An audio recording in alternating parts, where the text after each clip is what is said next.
जी अस्सलाम वालेकुम, क्या हाल है? सब लोग खैरियत से। मैं इस वक्त मैनहट्टन में न्यूयॉर्क के ये 14 स्ट्रीट है, 14वीं स्ट्रीट है और 5th एवेन्यू है। उस पे मैं एवेन्यू 1 की तरफ जा रहा हूँ और संडे आज। ये देखें सामने जो है ना एक ट्रॉली पड़ी हुई है, इसके अंदर लोगों ने अपने पुराने कपड़े फेंके हुए हैं और यहाँ पे लोग आके पुराने कपड़ों में से अपनी मर्ज़ी का कपड़ा चूज़ कर रहे हैं।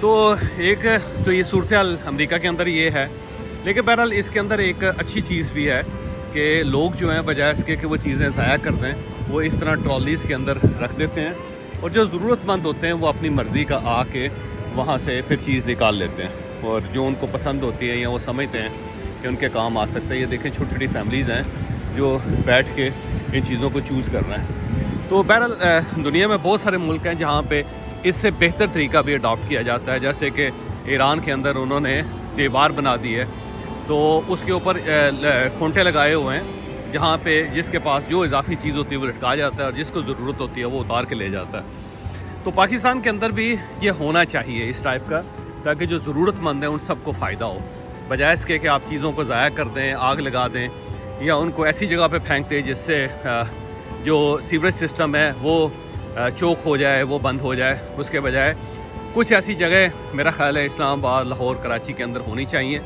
जहाँ लोग उसको डेवलप करें और वहाँ जिसको ज़रूरत हो वो आके अपनी मर्ज़ी का कपड़ा ले ले। मैंने ऑस्ट्रेलिया में देखा है, ऑस्ट्रेलिया में इससे भी बेहतर सिस्टम्स हैं। एक तो वहाँ पे जो कपड़े लोग देते हैं उसको बाकायदा ड्राई क्लीन करवा के और बाकायदा इस्त्री करवा के सीधा उसको रखते हैं और उसके ऊपर पूरी डिस्क्रिप्शन लिखी होती है कि ये शर्ट जो है किस ब्रांड की है और किस टाइप की है और अगर इसे आपको ज़रूरत है तो आप ले जाएं। वहाँ लोग नहायत ईमानदारी से अगर उनको ज़रूरत है तो ले जाते हैं, नहीं होती तो वो बिला वजह चीज़ों को ख़राब नहीं करते। एक चीज़। दूसरी चीज़ वहाँ पे ये ऑस्ट्रेलिया मैंने देखी कि वहाँ पे कुछ सेंटर्स बने हुए हैं, क्लब बने हुए हैं जहाँ पे जो अमीर लोग हैं ऑस्ट्रेलिया के, वो अपने जो कपड़े होते हैं जो बहुत ब्रांड्स के बड़े महंगे कपड़े होते हैं वो वहाँ पर रखते हैं, बैग्स भी और शूज़ भी, फिर उसके साथ साथ जो महंगी चीज़ें हैं तमाम चीज़ें और हर चीज़ जो ना बड़ी साफ़ सुथरी होती है, ड्राई क्लीन। तो उनमें से ऐसे नौजवान लड़के और लड़कियां जो किसी जगह इंटरव्यू देने के लिए जा रहे हैं वो वहाँ आते हैं और वो जो हाई सोसाइटी के लोग हैं वो उनको डेवलप करते हैं, उनको बाकायदा वहाँ पे बच्चों या बच्चियों को बाकायदा ड्रेस डिज़ाइनिंग की तरबियत देते हैं और उनको अपने कपड़े, शूज़ और घड़ियाँ और मेकअप का सामान देते हैं और उनको कहते हैं ले जी आप इसको इस्तेमाल करें। अच्छा, और उसके लिए ये है कि जो लड़का या लड़की जाते हैं अगर उनको जॉब मिल जाए उसके बाद तो वो कपड़े और हर चीज़ उनकी होती है और अगर उनको जॉब ना मिले तो फिर वो वापस कर जाते हैं और फिर नेक्स्ट किसी जगह इंटरव्यू में उन्होंने जाना हो तो फिर वो उसको इस्तेमाल कर लेते हैं। तो मेरा ख़्याल है पाकिस्तान एज ए सोसाइटी हमें इसको डेवलप करने की ज़रूरत है, तो हमें इन छोटी छोटी चीज़ों का ख्याल रखना चाहिए।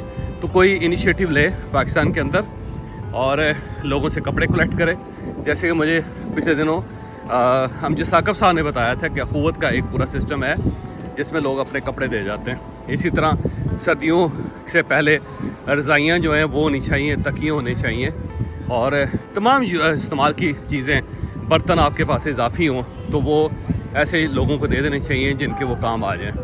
तो मेरा ख़्याल ये बड़ा अच्छा सिस्टम है, इसको इवॉल्व करने में, अडॉप्ट करने में हर्ज कोई नहीं है। तो यहाँ से मैनहट्टन से आज संडे है और तारीख़ 18 है और अगस्त का महीना है, तो मैं यहाँ पे एज ए टूरिस्ट आया हूँ। वैसे छोटा सा एक काम भी था, मेरा एक बच्चा वो इसने यूनिवर्सिटी में दाखिला लिया है तो उसको छोड़ने के लिए आया हूँ। तो बहरहाल यहाँ बहुत मैं एंजॉय कर रहा हूँ बिल्कुल एज ए टूरिस्ट, सारा मैनहट्टन देख के कि उनके अंदर जो जो सिस्टम्स हैं। एक चीज़ यहाँ पे जो बहुत अजीब सी सूरत हाल है वो ये है कि यहाँ पे इन्होंने चर्च अलाउ कर दी है, तो हर जगह पे ऐसा लगता है कि चर्सी चर्सी हैं। तो ये एक अजीब सी चीज़ है जो मुझे बड़ी हैरान करती है कि आप किसी जगह पे भी जाएं तो आपको वहाँ पे चर्च की बू आती है जो पहले नहीं था।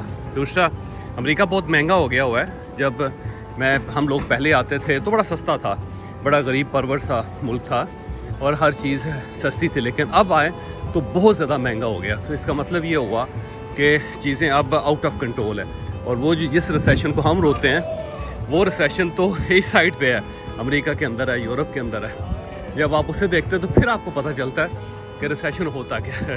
ये मैनहट्टन में 14 नंबर गली के ऊपर स्ट्रीट 14 जिसको कहते हैं 40th, उसके ऊपर एक पार्क है, अच्छा यूनियन स्क्वायर कहते हैं। यहाँ पे ना हर गली के अंदर कोई ना कोई पार्क ज़रूर है, और वहाँ पे कुछ ना कुछ एक्टिविटीज़ चल रही होती हैं। तो ये यूनियन स्क्वायर है, और यहाँ पे बड़े मज़ेदार आपको एक मैं चीज़ दिखाता हूँ। आगे चल के आप देखेंगे तो आपको बड़ी हैरत होगी कि ये किस टाइप का यहाँ पे है। तो ये सारा यूनिवर्सिटी एरिया है, तो यहाँ पे छोटी छोटी कार्ट्स हैं, और इनके अंदर ना बड़ा सस्ता खाना मिलता है। और हलाल जो गाय के नाम से एक यहाँ पे ब्रांड है जो स्टूडेंट्स को सस्ता खाना देता है और हलाल होता है। तो यहाँ पे जितने मुस्लिम स्टूडेंट्स हैं, क्योंकि सारे स्टूडेंट्स हैं यहाँ पे, तो वो खाने को बहुत एंजॉय करते हैं। तो यहाँ छोटे छोटे स्टॉल्स हैं, और मेरा मशवरा है मोहसिन नकवी साहब को कि इस्लामाबाद के अंदर आप अलाउ करें इस टाइप के जो छोटे छोटे स्पॉट्स हैं या छोटे स्टॉल हैं, क्योंकि हम शहर को पता नहीं क्यों नहीं खूबसूरत करना चाहते। शायद उसकी रीज़न ये है कि हमें ये ख़तरा होता है कि किसी न किसी को फ़ायदा हो जाएगा, या कोई ना कोई हमारी वजह से अमीर हो जाएगा। तो इसलिए हम कोशिश करते हैं कि हमारी वजह से किसी को फ़ायदा ना हो। तो इसलिए कोई भी ऐसा इनिशिएटिव जिससे लोगों को फ़ायदा हो सकता है, सोसाइटी को फ़ायदा हो सकता है, हम उसके रास्ते में रुकावट बन जाते हैं। तो ये एक ट्रेजेडी है पाकिस्तान की, जो ज़ाहिर है मेरा ख्याल है जिसके बारे में हमें सोचना चाहिए। तो ये जो यूनियन स्क्वायर है, इसके नीचे बहुत सारे छोटे छोटे स्टॉल्स लगे होते हैं जहाँ पे कुछ ना कुछ होता रहता है। तो मैं आपको थोड़ी देर में आगे चल के दिखाता हूँ, तो आप देखेंगे तो आपको अच्छा लगेगा, क्योंकि मैं यहाँ पे कई बार आया हूँ। और यहाँ पे लोग ना यहाँ से खाना लेते हैं और ख़रीदते हैं, लेते नहीं है, ख़रीदते हैं, और उसके बाद यहाँ बैठ के ना खाते हैं। जैसे ये देखें बहुत आपको नज़र आ रहे हैं, ये है, इससे पीछे पार्क है। तो इस टाइप के पार्क्स बहुत ज़्यादा हैं मैनहट्टन में। तो ये मैं आपको एक बिल्डिंग दिखाता हूँ जी, और उसके ऊपर एक क्लॉक चल रहा है। इससे आपको पता चलेगा कि ये जो हम अपने कर्ज़ों को रोते रहते हैं वो कुछ भी नहीं है। तो यहाँ पे आपको एक क्लॉक नज़र आ रहा है, मैं आपको दिखाता हूँ। ये देखें सामने आपको फिगर्स नज़र आ रही हैं। मैं आपको और क्लोज़ कर देता हूँ, और क्लोज़ कर देता हूँ। ये देखें इसके ऊपर क्या लिखा हुआ है, इसके ऊपर लिखा हुआ है ये, हाँ जी, ये ना इसका क्लॉक है जिसके ऊपर मुख्तलिफ़ चीज़ें आती रहती हैं। इसमें से सबसे जो कमाल है वो है कि अमेरिका के अंदर कर्ज़े कितने हैं। तो 13 ट्रिलियन डॉलर्स के इनके कर्ज़े हैं, और उसके साथ साथ रोज़ाना की बेस पे जितना उसके अंदर, बल्कि सेकंड्स के हिसाब से जितना इजाफा होता जा रहा होता है, वो उसको उसके साथ साथ कर रहे होते हैं। मैं आपको करीब से दिखाता हूँ, आपको ज़्यादा समझ आएगी फिर ये। तो हम ना बहुत रोते बहुत, हम रोने वाली कौम है। हमें ये महसूस होता है कि हमारे साथ बड़ा जुल्म हो रहा है। अमेरिका दुनिया में सबसे बड़ा मकरूज़ मुल्क है, और उसका कर्ज़े जो है उसके जो जीडीपी उसके बराबर है। इन्होंने अपना कर्ज़ा जीडीपी के बराबर रखा हुआ है, उसको ना ऊपर जाने देते हैं ना नीचे जाने देते हैं। और ये क्लाइमेट क्लॉक भी है, इसके अंदर ना जो अमेरिका को इश्यूज़ फेस कर रहा है अमेरिका, वो नज़र आ रहे हैं। ये देखिएगा, let's action time, act time है, हाँ जी। ये क्लाइमेट क्लॉक है, और ये 4 साल और 338 दिन और आगे इतने मिनट और इतने सेकंड जो है ना वो रह गए हैं। वो ये कहते हैं कि अगर हमने अपने क्लाइमेट को ठीक ना किया तो इस टाइप के मसाइल पैदा हो सकते हैं। तो यहाँ पे जब मैं परसों आया था तो इसके ऊपर जो इनके कर्ज़े थे वो लिखे हुए थे, और वो जो थे वो थे 13 ट्रिलियन डॉलर्स, 13 ट्रिलियन डॉलर्स। उसके अंदर आगे बिलियन भी लिखे हुए थे, फिर मिलियन भी लिखे हुए थे, और साथ साथ उसके अंदर इजाफा भी होता जा रहा था। तो ये कह रहे हैं जितना कार्बन बढ़ रहा है ना जी, हमें कुछ ना कुछ करना पड़ेगा, नहीं तो ये दुनिया जो लिवेबल नहीं रहेगी। उन्होंने कहा जी इस सूरत हाल के अंदर हमारे पास कोई तकरीबन 4 साल ही हैं, 4 साल और उसके बाद 338 दिन हैं, और फिर 49 जो है ना वो घंटे हैं, और फिर 49 मिनट रह गए हैं, और ये रिवर्स में चल रहा है। और कहता है कि अपने वक्त पे करें। और ये देखिएगा, ये एक बड़ा मज़े का क्लॉक बना हुआ है जिसके ऊपर से हाथ निकला हुआ है। मैनहट्टन के एंड पे एक साउथ फेरी है, आखिरी स्टेशन है इसका, और मेट्रो के ज़रिए यहाँ पे आते हैं। और यहाँ पे एक फेरी यहाँ से चलती है जो लॉन्ग आइलैंड और उसके साथ साथ न्यू जर्सी को कनेक्ट करती है। तो ये बेसिकली उसका स्टेशन है, फेरी का स्टेशन। यहाँ से हम बाहर आएंगे और यहाँ पे बड़ी एक्टिविटी होती है। ये पूरा हॉल देखें, बहुत ज़बरदस्त किस्म का, पूरा ऐसे जैसे एयरपोर्ट होता है। और ये एक फेरी स्टेशन है यहाँ से। ये देखें, हम आगे जा रहे हैं और उसके बाद आगे से हम फेरी लेंगे जो स्टैचू ऑफ लिबर्टी के पास से जाएगी। तो मैनहट्टन अगर पाएँ तो आखिरी स्टेशन है साउथ फेरी नाम उसका, और स्टेशन का नाम ही साउथ फेरी है। तो यहाँ आएँ और यहाँ पे मैनहट्टन ख़त्म हो जाता है और यहाँ से फिर आप फेरी लें और फेरी लेके सामने पूरा जो रिवर है, हडसन रिवर, उसका आप विज़िट करें और स्टैचू ऑफ लिबर्टी के नीचे से गुजरें। तो मैं अभी आपको लेके जाऊंगा स्टैचू ऑफ लिबर्टी की तरफ और फिर आप उसको एंजॉय करेंगे।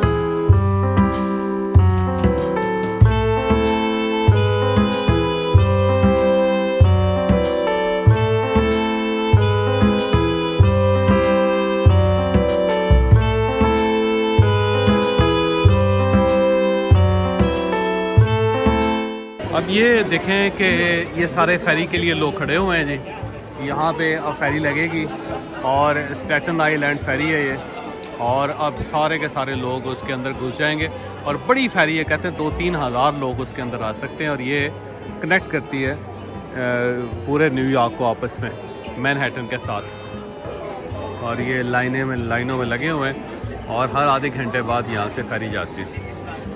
और रिवर हडसन के अंदर से फिर वो ब्रिज भी नज़र आता है, फिर यहाँ पे स्टैचू ऑफ लिबर्टी भी नज़र आता है। तो जब आप मैनहट्टन आए तो आपने इस फेरी को ज़रूर एंजॉय करना है, द स्टैटन फेरी। और दूसरा ये कि इसे साउथ फेरी भी कहते हैं कि साउथ की साइड पे आखिरी स्टेशन है मेट्रो का ये। और सबवे कहते हैं यहाँ पे मेट्रो को, हम उसे मेट्रो कहते हैं, इंग्लैंड के अंदर उसे अंडरग्राउंड कहते हैं, और यहाँ पे उसको सबवे कहते हैं। तो ये देखें आप, सारे गेट खुले हैं और अब सारे लोग फेरी की तरफ जा रहे हैं। वो सामने फेरी है।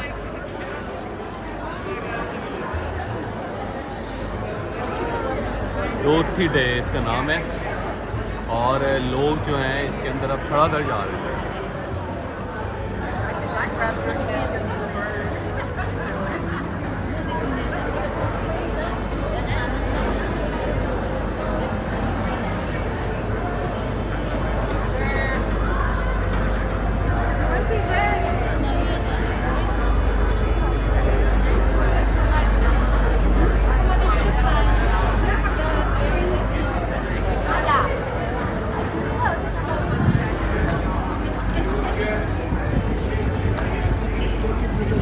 हाँ, वो देखिए स्टैचू ऑफ लिबर्टी आपको नज़र आ रहा होगा।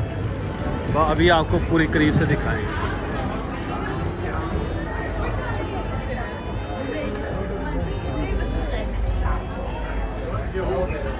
ये आपको स्टैचू ऑफ लिबर्टी सामने नज़र आ रहा है और बिल्कुल आपको करीब से भी दिखाएंगे।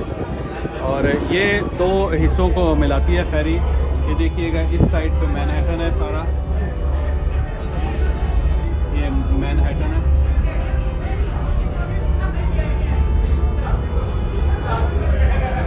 और वो सामने जो है वो न्यू जर्सी है। और ये वही जगह है जिससे पहले हमने एक बार वीडियो बना के दिखाई थी आपको। और उसके बाद अब ये सामने न्यू जर्सी, उस साइड पे डीसी, फिर लॉन्ग आइलैंड है, और अब ये मुख्तलिफ जगहों से कनेक्ट कर रही है। ये सारा मैनहट्टन है, आपको हाई राइज बिल्डिंग सारी नज़र आ रही है।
कि गिर रहा है, टूट रहा है, लेकिन ये दो दुनिया को जोड़ता है, जर्सी को मैनहट्टन और न्यूयॉर्क के साथ जोड़ता है।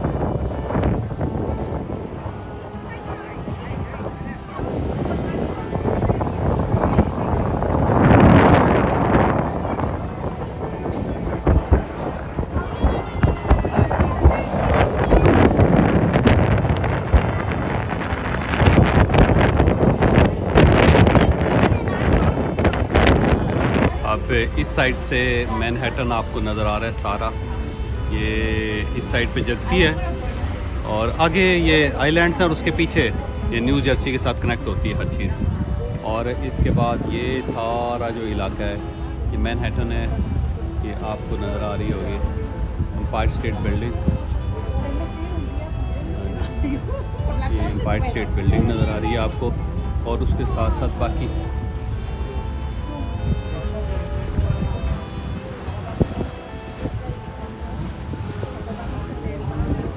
न्यूयॉर्क के सारे रंग देखते हैं आप।